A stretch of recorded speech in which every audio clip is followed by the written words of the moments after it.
तो बड़ी खबर इमरजेंसी से जुड़ी हुई है, जहां पर 25 जून 2025 को इमरजेंसी के 50 साल पूरे हो गए और इसी सिलसिले में मोदी कैबिनेट की अहम बैठक हुई। इस बैठक में इमरजेंसी पर प्रस्ताव पास हुआ है, यानी 25 जून अब से संविधान हत्या दिवस मनाया जाएगा। ये प्रस्ताव कैबिनेट ने पास कर दिया है, जिसके बाद ये अब तय है कि 25 जून को अब से भारत में संविधान हत्या दिवस के तौर पर मनाया जाएगा।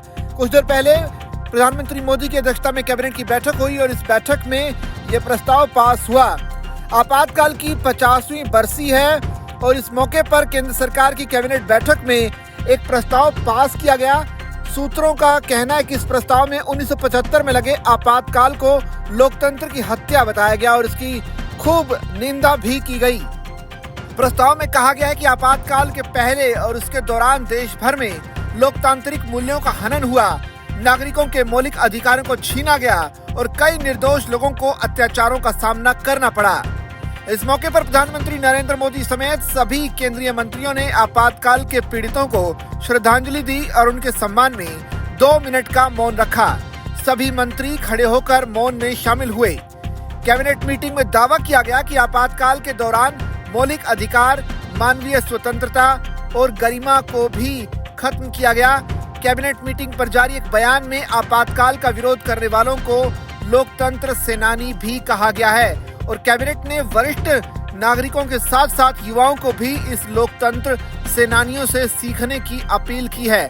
बयान में साथ ही ये भी कहा गया है कि इन वीरों ने तानाशाही प्रवृत्तियों का विरोध किया और हमारे संविधान और लोकतांत्रिक भावना की दृढ़ता से रक्षा की। बयान में कहा गया है कि लोकतंत्र की जननी के रूप में भारत संवैधानिक मूल्यों के संरक्षण, सुरक्षा और रक्षा का मूर्त रूप है। तो इस तरह से कैबिनेट की बैठक में इन तमाम चीजों का जिक्र हुआ। साथ ही साथ ये बड़ा प्रस्ताव तय हुआ कि अब से 25 जून का जो दिन है लोकतंत्र हत्या दिवस के तौर पर मनाया जाएगा। जाहिर सी बात है, कैबिनेट के इस फैसले से निश्चित तौर पर कांग्रेस पार्टी को काफी बुरा लगा होगा, निश्चित तौर पर इसका विरोध भी होगा और आने वाले संसद के मॉनसून सत्र में भी इसका असर देखने को मिल सकता है। आपको बता दें कि 1975 में जब इमरजेंसी लगाई गई थी, उस वक्त इंदिरा गांधी देश की प्रधानमंत्री थी और उनके बेटे फिरोज गांधी ने इमरजेंसी के वक्त काफी अहम भूमिका निभाई।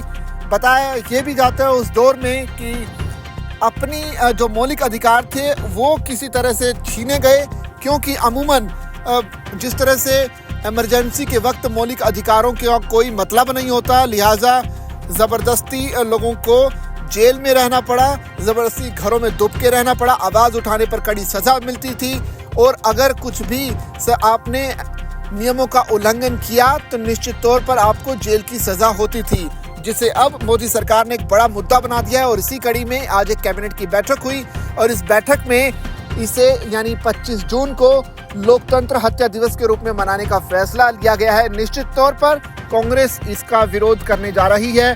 कांग्रेस की तरफ से तमाम रिएक्शंस भी सामने आ रहे हैं। आप तक सारे रिएक्शंस शेयर करने की कोशिश करेंगे, लेकिन आप बने रहिए दैनिक जागरण के साथ।